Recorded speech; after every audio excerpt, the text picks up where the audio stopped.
안녕하세요, 도산페이입니다. 오늘은 신용카드 현금화에 대해 소개해드려볼까 하는데요. 갑자기 돈이 필요할 때 대출은 까다로운 절차가 부담스럽고 특히 신용점수 하락이나 높은 이자 부담에 대한 걱정이 앞서는 게 사실인데요. 하지만 본인 명의 신용카드만 있으면 간단하고 편리하게 현금 마련이 가능한 방법이 있습니다. 바로 신용카드 현금화. 오늘은 신용카드 현금화의 장점은 물론 한도와 조건까지 살펴보는 시간 가져보겠습니다. 끝까지 시청하셔서 스마트한 금융생활 이어가시기 바랄게요. 신용카드 현금화란 본인의 신용카드 한도를 활용해 현금으로 바꾸는 방식입니다. 쉽게 설명하자면 신용카드로 백화점이나 대형마트와 같은 상품권을 구매 후 구매한 상품권을 현금으로 교환해주는 업체에 판매하는 겁니다.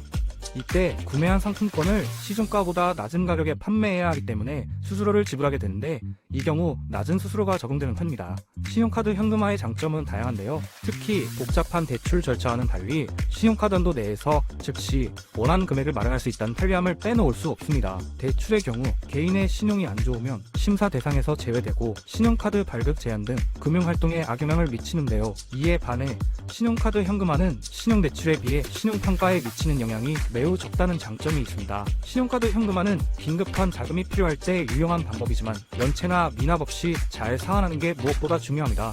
신용카드 현금화를 진행하기 위해 가장 먼저 확인해야 할 부분은 신용카드 한도입니다.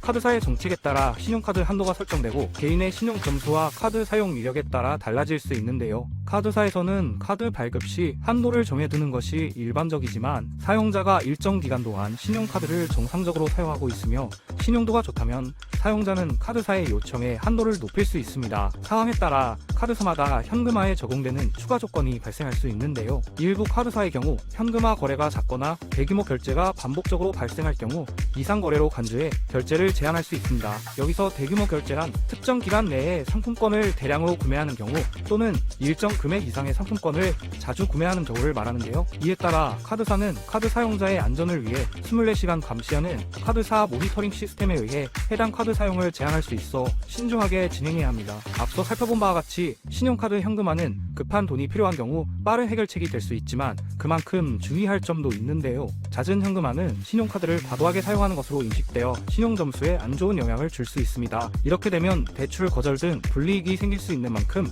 충분히 생각하고 진행해야 합니다. 필요한 만큼만 현금화하고 자신의 소득과 지출 규모를 고려해 계획적으로 상환하는 것이 중요하다는 점 꼭 기억해 주세요. 신용카드 현금화는 편리하고 신속하지만 거래 금액이 클수록 수수료 부담이 커질 수 있기 때문에 이용하기 전 충분히 고민하고 진행해야 합니다. 또한 여러 업체의 수수료를 비교하고 자신에게 가장 유리한 조건을 찾는 것이 중요하겠죠. 현금화 정식 등록 업체 도산페이와 함께라면 수수료 걱정은 내려놓으셔도 됩니다. 합리적인 수수료 정책으로 고객의 부담은 덜고 만족은 높이기 위해 고객의 상황에 맞게 신용카드 현금화 과정을 도와드립니다. 또한 공식 홈페이지를 통해 현금화 과정을 실시간으로 투명하게 운영하고 있는 만큼 많은 분들께서 찾아주고 계십니다. 도산페이에서 진행하는 신용카드 현금화 과정 또한 매우 간단한데요. 네이버에 도산페이 검색 후 홈페이지를 통해 고객센터로 전화 및 카카오톡으로 문의를 남기면 상담원이 친절하고 신속하게 안내해드립니다. 대출 절차가 부담스러운 분들에게 현금을 마련할 수 있는 최고의 방법, 신용카드 현금화 24시간 운영하고 있는 도산페이를 통해 편리하게 상담 받아보시고 스마트한 금융생활 이어가 보시길 바랄게요.